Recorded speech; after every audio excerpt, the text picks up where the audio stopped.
Subscribe कीजिए हमारे YouTube channel Saxena CP classes को और बेल आइकन को प्रेस कीजिए हमारा लेटेस्ट एजुकेशनल वीडियो सबसे पहले देखने के। देखिए, अब हम लोग एक नया चैप्टर पढ़ेंगे और नए चैप्टर में जितने भी आपके क्वेश्चंस मिलेंगे किस विधि से मिलेंगे? प्रतिस्थापन विधि से।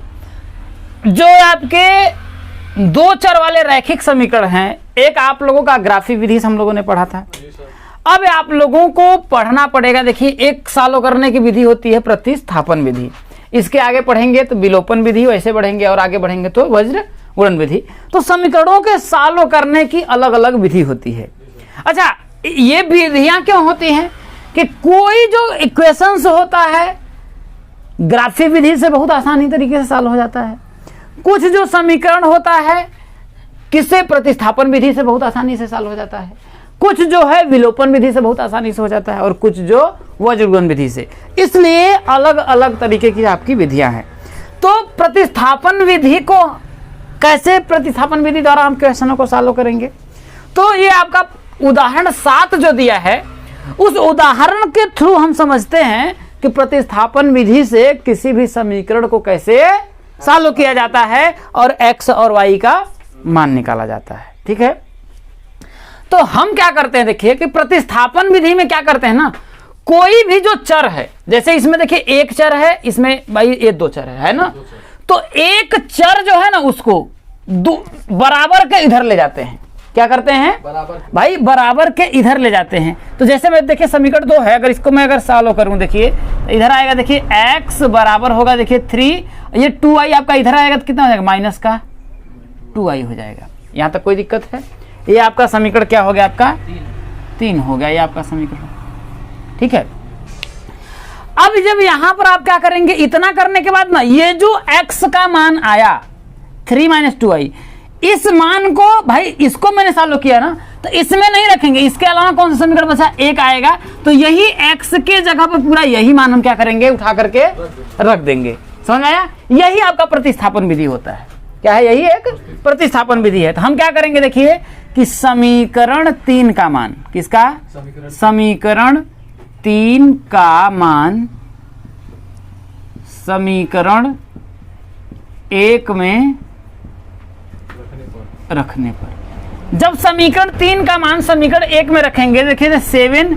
अब देखिए x के बराबर हमने 3 - 2i लिखा है। लिखा कि नहीं लिखा है? x के बराबर लिखा है ना, तो ये जो x है इतना, इसके जगह में पूरा हम क्या लिख देंगे? 3 - 2i। कोई दिक्कत है? क्योंकि ये दोनों बराबर है तो इसके बराबर कितना हम लिख सकते हैं, है ना। इसके बाद कितना है आपका? देखिए -15y बराबर 2। अच्छा, ऐसा हम क्यों करते हैं कि जब x के जगह पे रख देंगे तो ये भी y चर बन जाएगा। और देखिए पूरे इक्वेशन में आपका जो 2 चर थे, वो इस इक्वेशन में कितने चर बचे आपके? केवल एक बचा ना। अब इससे हम y का मान निकाल लेंगे। निकालेंगे कि नहीं निकालेंगे? निकाल लेंगे ना। तो हम क्या करेंगे अब इसके आगे? देखिए, अब देखिए इस 7 का इसमें 3 में गुणा करेंगे, कितना आएगा? 7 3 का 21, 21। ये माइनस का चिन्ह है, माइनस। 7 का 2 में करेंगे तो 7 दूना के 14y, माइनस का 15y बराबर कितना हो जाएगा आपका? 2 हो जाएगा। यहाँ कोई दिक्कत है? अब ये जो 21 है, अगर इस 21 को हम क्या करते हैं? देखिए इधर ले जाते हैं, ले जाएंगे तो इसको अगर जोड़ लीजिए, देखिए 15y और 14y, ऐसे समझिए कि ये 15y को रुपया मानिए, 15 रुपया और 14 रुपया कितना हो जाएगा आपका? दोनों माइनस माइनस में है तो क्या होगा? जुड़ेगा ना। कितना आएगा आपका? माइनस का 29y बराबर, ये 21 अगर उधर जाएगा तो हो जाएगा देखिए 2 माइनस का 21 हो जाएगा। होगा एक चिन्ह आपका यहाँ प्लस में, एक चिन्ह माइनस में था, सदैव क्या होगा आपका? घटेगा। तो माइनस का 29y बराबर ही करेंगे तो माइनस का कितना हो जाएगा आपका? 19 हो जाएगा। 19 2 21। अब ये देखिए माइनस से माइनस आपका कट गया, तो यहाँ से y बराबर कितना आपका आया? 19/29। कितना आया? y बराबर 19/29। ये आपका हमने y का मान निकाल लिया। अब अगर हम इसको ग्राफ विधि द्वारा सॉल्व करते, देखिए 19/29 दशमलव में आता, तो सॉल्व करने में हमको दिक्कत होती कि नहीं? ग्राफ पर दर्शाने में दिक्कत होती ना। इसलिए अलग अलग जो आपकी विधियां बनी हुई है। अब इसको करने के बाद जो y का मान है, चाहे इसमें रखिए, चाहे इसमें रखिए, चाहे इसमें रखिए, सब में आपको x का मान निकल करके आएगा। लेकिन सबसे अच्छा आपके लिए रहेगा कि जो हमने ट्रांसफर किया था ना, यहाँ डायरेक्ट y का मान रखेंगे तो हमको पक्षांतर करना नहीं रहेगा, सीधा आपका आंसर आ जाएगा। तो बेहतर आपके लिए रहेगा जब भी अगर आप ऐसे क्वेश्चन को सॉल्व करें तो ये जो आप नया समीकरण बनाते हैं ना, उसी में इसके मान को उठा कर क्या करिए, रख दीजिए। तो चलिए हम क्या करते हैं, देखिए कि y का मान, ये जो y का है ना, तो y का मान समीकरण 3 में रखने पर, जब y का मान हम समीकरण 3 में रखेंगे तो क्या मिलेगा आपको, देखिए x बराबर होगा, देखिए 3 माइनस 2 इंटू y। y का ही मान कितना आपका आया है, 19 बटा के 29। कितना आया है, 19 बटा के 29। तो x बराबर क्या होगा, देखिए आपका 3 माइनस 19 दूना कितना हो जाएगा, 38 बटा के 29। तो x बराबर 29 कितना हो जाएगा, 9 3 का 27, 97 हो जाएगा क्या, 30 3 90 नहीं 89 हो जाएगा, 89 9 3 87 हो जाएगा। ठीक है, 9 3 का 27, 3 दूना के 6 2 8, 87 माइनस का 38 बटा कितना हो जाएगा आपका 29 हो जाएगा। तो x बराबर क्या आपका आया, देखिए 87 में से आपका हो जाएगा, देखिए 9, यहाँ 7 में से 3 जाएगा 4, 49 बटा के तिया ना 29 तिया कितना हो जाएगा, 87 ही ना होगा, 9 3 का 27 के साथ। ठीक है, समझ में आ रही है। और 3 दूना के 6 और 2 8, तो 87 में से अगर हम 38 को घटाएंगे तो भाई 7 में से तो 8 जाएगा नहीं, तो 17 हो जाएगा। तो 9 8 17, यहाँ कितना बचा आपका 7, 7 में से 3 घटाएंगे तो कितना आएगा आपका 4, 49 बटा के आपका कितना आया 29 आया। और यहीं से आपका x और y का मान निकल गया। किस विधि द्वारा, प्रतिस्थापन विधि द्वारा। इसमें कुछ आपको नहीं करना है, सिर्फ प्रतिस्थापन मतलब पक्षांतर कर देना। कोई भी y का मान पक्षांतर कर दीजिए। जैसे यहाँ पर देखिए चर का गुणांक क्या है आपका 1 है, इसलिए हमको बेहतर था कि मैंने इसको कर दिया। अगर आपके मन में रहता कि नहीं हम x को इधर ले जाएंगे, अगर आपके दिमाग में अगर आता कि सर x के बराबर 2y को काहे उधर ले गए हैं, x को ही उधर ले जाइए, हमारा इच्छा है कि हम x को उधर, तो पर भी आपका आंसर आएगा। देखिए जो उदाहरण 8 में बोल रहा है कि प्रश्नावली 3.1 का जो आप लोगों का पहला क्वेश्चन है, ठीक है, उस प्रश्न को हम लोगों ने किस विधि द्वारा सॉल्व किया था, बीजगणितीय और ज्यामितीय रूप में हम लोगों ने निरूपित किया था। अब यहाँ पर इसको बोल रहा है कि इसको प्रतिस्थापन विधि के द्वारा क्या करना है, इसको आपको हल करना है। ठीक है, तो हम क्या करते हैं, फटाफट से क्या करते हैं, इसको शुरू करते हैं। क्या है आपका, देखिए कि आफ्ताब अपनी पुत्री से कहता है, एक आफ्ताब है और दूसरा कौन है, उसकी पुत्री है। ठीक है, तो हम क्या करते हैं भैया, नाम लिख लेते हैं। देखिए आफ्ताब और दूसरा कौन है, उसकी पुत्री है। ठीक है, अब क्या बोल रहा है, देखिए 7 वर्ष पूर्व मैं तुमसे 7 गुनी आयु का था, ये बोल रहा है। तो देखिए ये आपका वर्तमान होगा, आई वर्तमान होगा, 7 वर्ष पूर्व होगा, इसने बोला 7 वर्ष पूर्व। ठीक है, और क्या बोल रहा है, अब से 3 वर्ष बाद, मतलब वर्तमान की बात वो बोल रहा है ना, अब से 3 वर्ष बाद, भाई पूर्व और 3 वर्ष बाद, ये दो आपकी कंडीशंस हैं। ठीक है, मैं तुमसे केवल 3 गुने आयु का रह जाऊंगा, इतना बात उसने बोला है। अब इसको आपको किस विधि द्वारा, प्रतिस्थापन विधि द्वारा इसको सॉल्व करना है। तो सबसे पहले पता होना चाहिए ना, क्योंकि बोल रहा है अब से 7 वर्ष पूर्व मैं तुमसे 7 गुनी आयु का था, उसने बोला ना, तो वर्तमान का पता नहीं है कि पता है, नहीं पता है ना, तो हम मानते हैं कि माना आफ्ताब की वर्तमान आयु कितनी है, x मान लेते हैं कि भाई आफ्ताब की वर्तमान आयु कितना है, x है। और आफ्ताब की जो पुत्री है, किसकी है, उसकी जो पुत्री है, पुत्री की वर्तमान जो आयु है कितना आपका y है। इसका मतलब इसकी वर्तमान आयु आफ्ताब की x है और इसकी कितनी है, y है। अब ये बोल रहा है कि 7 वर्ष पूर्व, कितना 7 वर्ष पूर्व जो है ये कितना होगा। अगर हम वर्तमान में 10 वर्ष के हैं तो 7 वर्ष पहले मैं कितने वर्ष का था, तो 10 में से क्या मैं इसको 7 को नहीं घटाऊंगा, तो तब ना आपका 3 आएगा। तो वैसे ही वर्तमान में अगर x है तो 7 वर्ष पूर्व कितना होगा, ये x माइनस का 7 होगा। अगर ये पुत्री वर्तमान में y है तो 7 वर्ष पहले कितनी होगी? y माइनस का 7 होगी। यहां तक बात समझ में आया? अब बोल रहा है 3 वर्ष बाद, तो अगर वर्तमान में x है तो 3 वर्ष बाद, वर्तमान में अगर 10 है तो 3 वर्ष बाद कितना होगा? 10 प्लस का 3 करेंगे, तो यहीं पर भाई वर्तमान में अगर x है तो 3 वर्ष बाद x प्लस 3 करेंगे। ये अगर y है वर्तमान में तो 3 वर्ष बाद कितना हो जाएगा? y प्लस का 3 हो जाएगा। यहाँ तक कोई दिक्कत है? यहाँ तक तो कोई दिक्कत नहीं है। ये मैंने आपका स्टेटमेंट आपके सामने बना दिया। लेकिन इसने बोला कि 7 वर्ष पहले जो है, भाई अब हम क्या करते हैं? प्रश्नानुसार करते हैं। किसके अनुसार? देखिए प्रश्नानुसार। प्रश्नानुसार ये फर्स्ट कंडीशन बोल रहा है कि 7 वर्ष पहले, तो 7 वर्ष पहले आफ्ताब की उम्र कितनी थी? x माइनस का 7। तो ये जो x माइनस का 7 है और ये पुत्री की कितनी हो जाएगी? y माइनस का 7 हो जाएगी। यहां तक बात समझ में आया कि नहीं आया? यहाँ आया ना? लेकिन ये बोल रहा है कि दोनों को हमको क्या करना है? बराबर करना है। दोनों को हमें करना क्या है? बराबर करना है। लेकिन इसने बोला कि 7 वर्ष पहले जो मेरी आयु थी वो तुम्हारी आयु का मैं कितना था? 7 गुना ज्यादा था।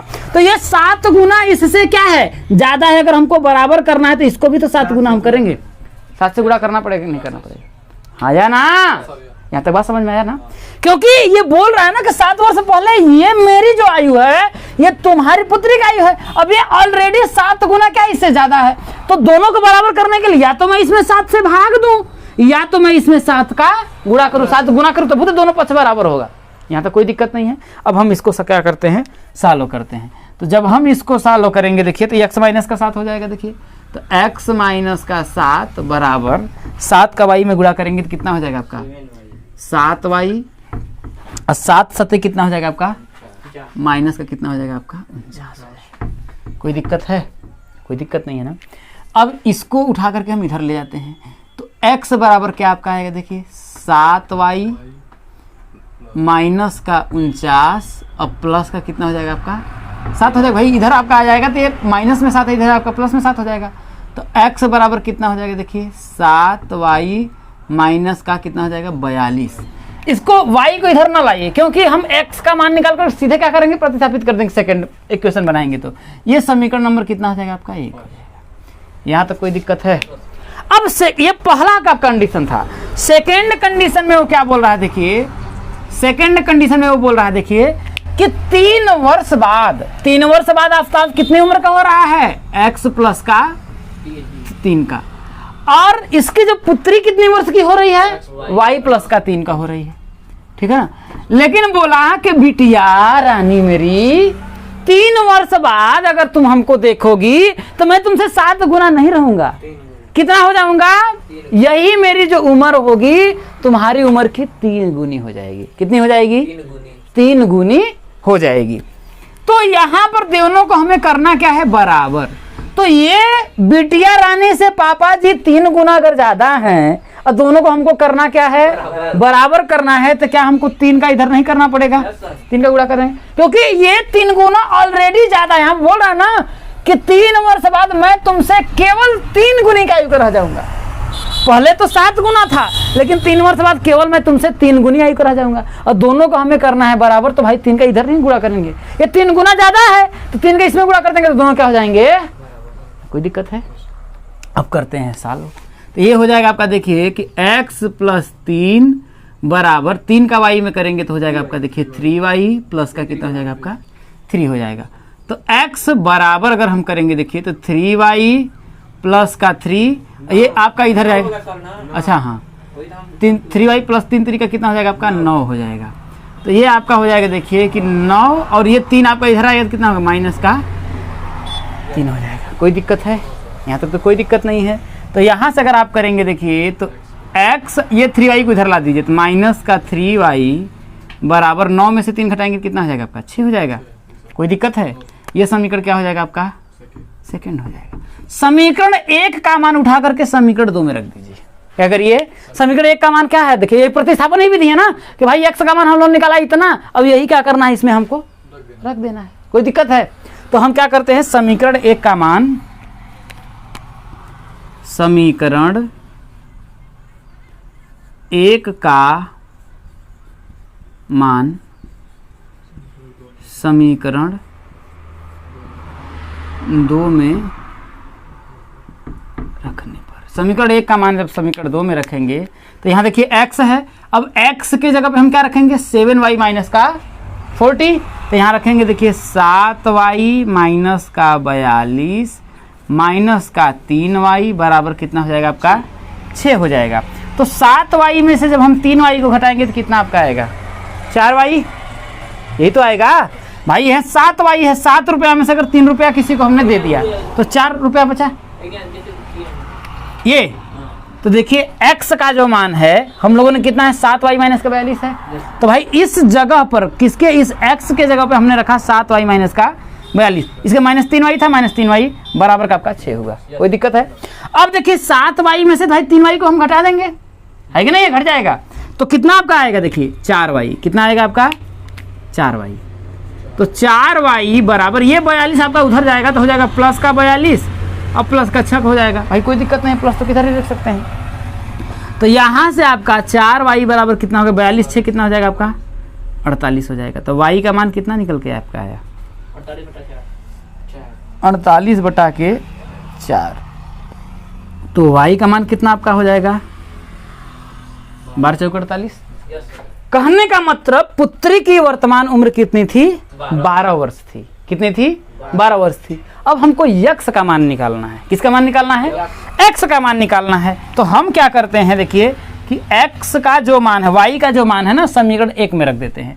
1 में रखिए 2 में रखिए कहीं से भी आपका आंसर आ जाएगा, लेकिन इधर रखेंगे तो हम डायरेक्ट निकाल लेंगे। ठीक है, तो हम क्या करते हैं देखिए 2 में, चलिए 2 में ही रख देते हैं। तो y का मान, ठीक है, y का मान समीकरण 2 में रखने पर, y का मान अगर हम समीकरण 2 में रखेंगे तो ये हो जाएगा देखिए x माइनस 3, तो y का मान कितना है आपका 12 है ना, अब बराबर कितना है आपका 6 है। तो x 12 कितना हो जाएगा आपका माइनस का 36 बराबर कितना हो जाएगा आपका 6। ये जब आपका उधर हो जाएगा तो x बराबर कितना हो जाएगा 6 प्लस का 36, तो x बराबर कितना होगा 36 6 42। कितना था 36 6 42। कहने का मतलब आफताब की जो वर्तमान उम्र है कितना है 42 वर्ष है और इसकी वर्तमान उम्र कितना है 12 वर्ष है। ये वर्तमान उम्र है। इसने बोला भैया कि 7 वर्ष बाद, तो 7 वर्ष बाद 42 में से अगर हम 7 घटाएंगे तो कितना हो जाएगा 36। तो इसने बोला कि 42 भाई 7 वर्ष, अगर हमको प्रूफ करना तो मैं प्रूफ ही करके आपको दिखाता हूं। इसने बोला कि 7 वर्ष पहले पूर्व, तो 7 वर्ष पूर्व अगर हम करेंगे तो 42 में से अगर हम 7 घटाएंगे तो कितना होगा 36 आएगा ना। तो इसकी उम्र कितनी हो जाएगी 36 हो जाएगी, हो जाएगा ना x माइनस 7, और x का मान 42 में गया, 42 में 7 करेंगे तो कितना होगा 36 आएगा। सही है ना। अगर इसकी वर्तमान उम्र 12 है, 12 में से 7 अगर निकालेंगे तो कितना आपका आएगा हैं 12 में 7 निकालेंगे तो 5 आएगा। यहाँ 36 नहीं होगा 35 होगा। कितना होगा, अरे 42 है ना तो 7 घटाइएगा तो 35 आएगा 36 आएगा।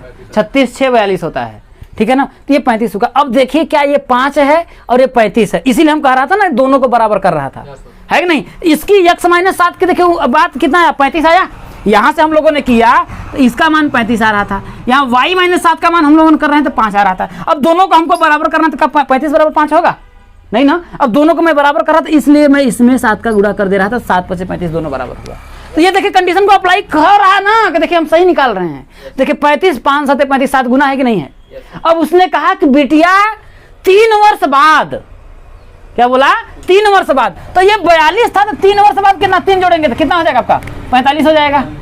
ये आपका 45 हो जाएगा और ये 3 वर्ष बाद कितना हो जाएगा 15। कह रहा था मात्र 3 गुना बचूंगा, तो देखिए 15 तिया है कि नहीं। उसको हम अगर हम चाहे तो प्रूफ भी आपके सामने कर रहे हैं। समझ में आई बात। उदाहरण नंबर जो 9 आप लोगों का क्या कह रहा है देखिए कि रोमिला एक स्टेशनरी की दुकान में गई और रुपया 9 में 2 पेंसिल तथा 3 रबड़ खरीदी। उसकी सहेली सोनाली ने रोमिला के पास नई तरह की पेंसिल और रबड़ देखी और उसने भी रुपया 18 में उसी तरह की 4 पेंसिल और 6 रबड़ खरीदी। तो प्रत्येक पेंसिल तथा प्रत्येक रबड़ का मूल्य ज्ञात कीजिए। उस प्रश्न का इसके ये आंसर है। ठीक है, तो हम क्या करते हैं कि मान लेते हैं कि माना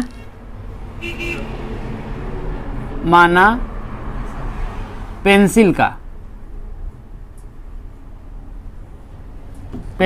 का मूल्य x तथा x रुपया तथा रबड़ का मूल्य y रुपया है। यहां तक कोई दिक्कत है भाई? हमें तो पता तो नहीं है ना कि प्रत्येक पेंसिल का क्या मूल्य है और प्रत्येक रबड़ का क्या मूल्य है। इतना पता है कि उसने 2 पेंसिल और 3 रबड़ खरीदा तो 9 रुपए दिया। इतना बात हम लोगों को पता है। बात समझ में आया? तो अब हम क्या करते हैं भैया, प्रश्नानुसार करते हैं। क्या करते हैं? प्रश्नानुसार भाई प्रथम शर्त क्या है उसकी, प्रथम शर्त को देख लेते हैं। प्रथम शर्त में उसने बोला कि 9 रुपया में 2 पेंसिल, अगर एक पेंसिल का मूल्य x रुपए है तो 2 पेंसिल का मूल्य कितना होगा? 2x होगा या नहीं होगा? हाँ या ना? तो क्या होगा भाई, 2 पेंसिल का मूल्य आपका 2x हो गया। यहां तक तो कोई दिक्कत नहीं है। अगर एक पेंसिल का मूल्य y रुपया है तो एक रबड़ का मूल्य y रुपया है तो 3 रबड़ का मूल्य कितना होगा? 3y होगा। यहां तक कोई दिक्कत नहीं है भैया, 3y हो गया। कोई दिक्कत है? और इन दोनों को जोड़ करके भाई दोनों की कीमत वो कितने रुपए दे रही है? 9 रुपए। तो बराबर हम क्या कर देंगे? 9 कर देंगे। यहां तक कोई दिक्कत है? कोई दिक्कत नहीं है। ठीक है, सेकंड में क्या बोल रहा है कि भाई उसकी सहेली रोमिला जो भी उसके पास नई तरह की पेंसिल और रबड़ देखी तो उसने भी क्या किया, 18 रुपए में उसी तरह की 4 पेंसिल, अगर एक पेंसिल की कीमत x है तो 4 पेंसिल की कीमत कितनी हो जाएगी? 4x हो जाएगा। ये द्वितीय शर्त में है भाई, द्वितीय कंडीशन ये है, या द्वितीय हम लोग शर्त लिख सकते हैं कि भाई एक पेंसिल की कीमत अगर x रुपए तो 4 का कितना हो जाएगा आपका? कहाँ गया? हाँ, 4 कितना हो जाएगा आपका? 4x हो जाएगा। उसी तरीके से अगर एक रबड़ की कीमत या y तो 6 रबड़ की कितनी हो जाएगी? 6y बराबर कितना हो जाएगा आपका? 18 रुपए वो देता है। यहां तक कोई दिक्कत है? ये आपका समीकरण नंबर हम 1 मान लेते हैं, ये समीकरण नंबर आपका 2 मान लेते हैं। हम क्या करते हैं, देखिए कि आपका क्या है, प्रतिस्थापन विधि से आपको क्या करना है? सॉल्व करना है। तो भैया एक y जो है ना उसको ट्रांसफर करिए उधर, यही ना हमें करना पड़ेगा। तो हम क्या करते हैं, देखिए यहां से प्रथम वाला जो समीकरण है इसको करते हैं भाई, चाहे इसको करिए चाहे इसको करिए, कोई दिक्कत नहीं है। ठीक है, तो यहां से हम क्या करते हैं ना, y को हम उधर भेज देते हैं। कोई दिक्कत है? तो यहां से क्या आपका आएगा, देखिए कि 2x बराबर होगा, देखिए कि 9, और ये 3y जब आपका इधर जाएगा तो कितना हो जाएगा? माइनस का 3y, माइनस का 3y। निकालना क्या है हमको? x का मान निकालना है। सिर्फ किसका? क्योंकि यहाँ पर x का मान रखेंगे ना यहाँ, क्योंकि यहाँ 4x है।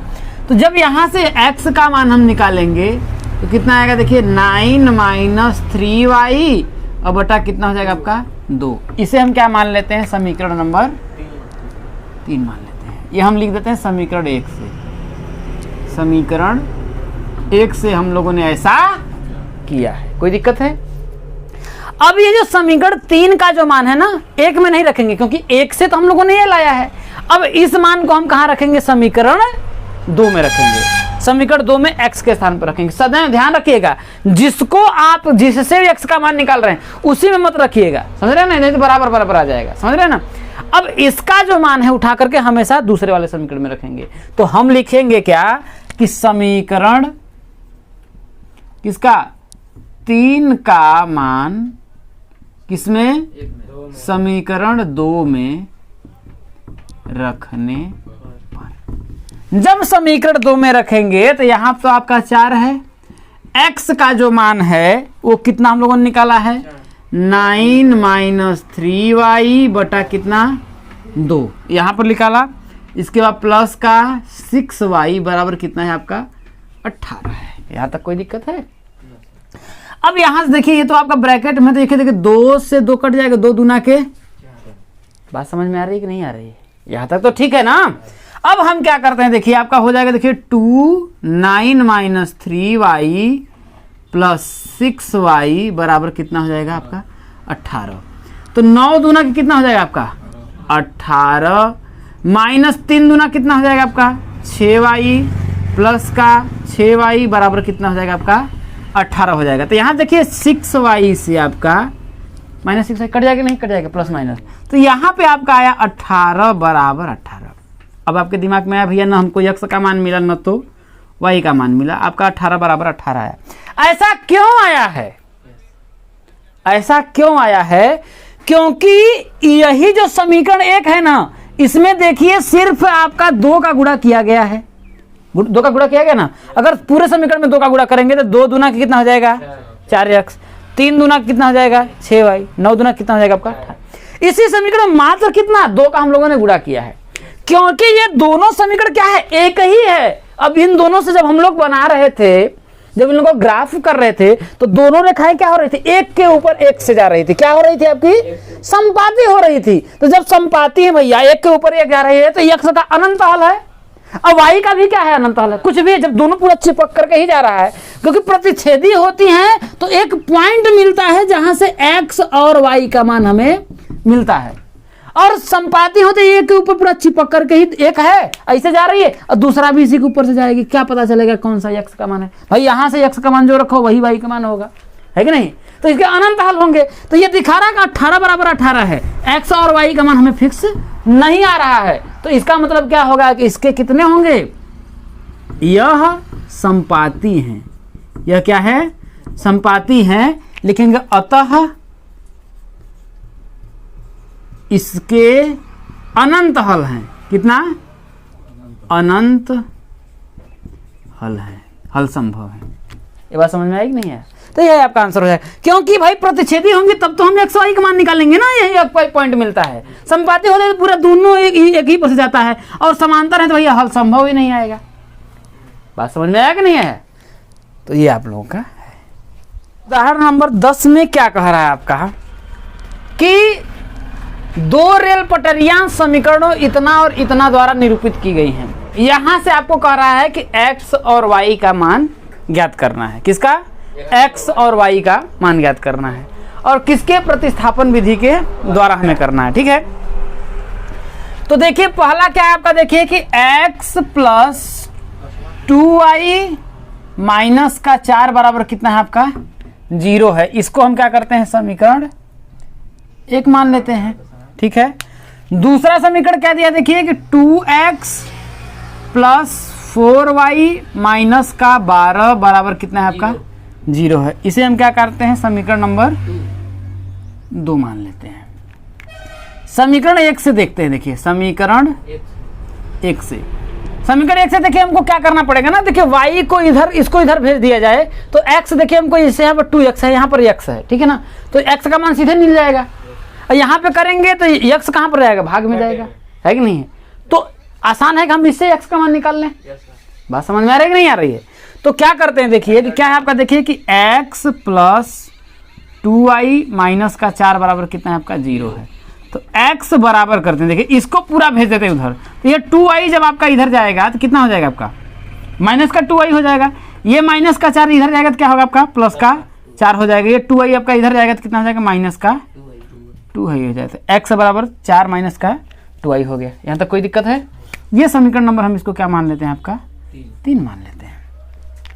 अब समीकरण 3 का मान जो है उठा करके हम क्या करते हैं समीकरण 2 में रखेंगे। कभी भी 1 में मत रखिएगा, क्या है कभी भी आपको 1 में नहीं रखना है, जिससे आप इसको निकाल रहे हैं x का मान उसमें आपको नहीं रखना है, ठीक है।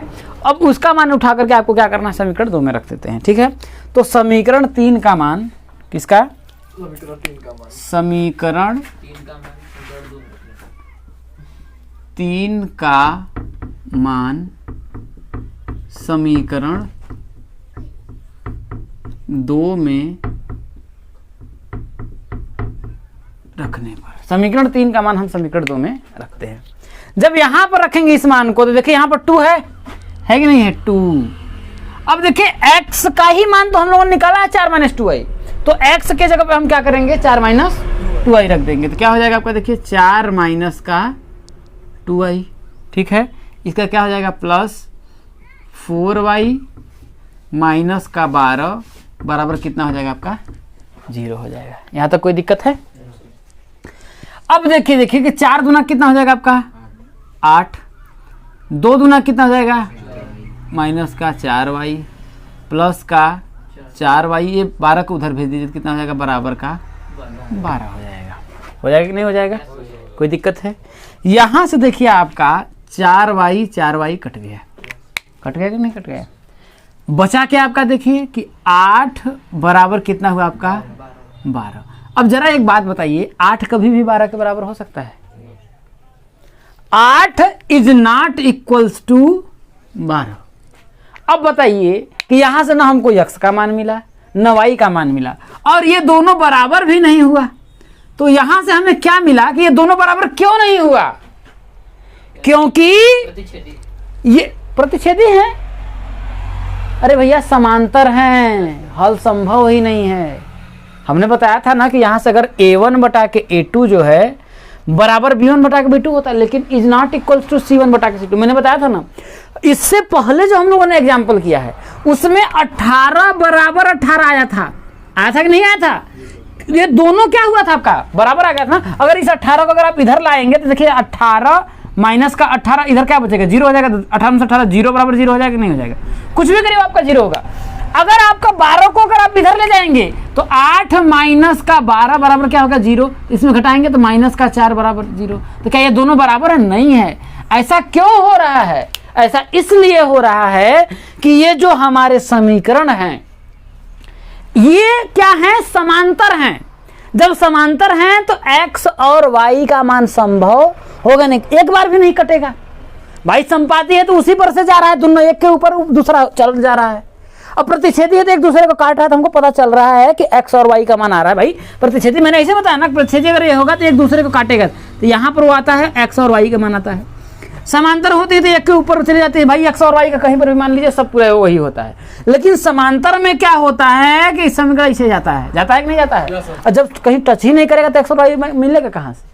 तो तीर घाट हम निर्घाट वो वाला सिस्टम है, ठीक है ना। तो इसलिए हम बोलेंगे कि यह जो है आपका, ये जो निकला है ना, आप लिखेंगे ना, सीधे लिखेंगे ये क्या है आपका समांतर है।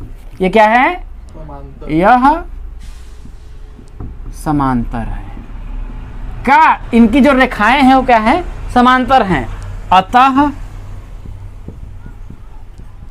इसका हल संभव नहीं है। क्या है? हल संभव नहीं है। ये आपके सभी जितने उदाहरण थे मैंने आप लोगों को बता दिया।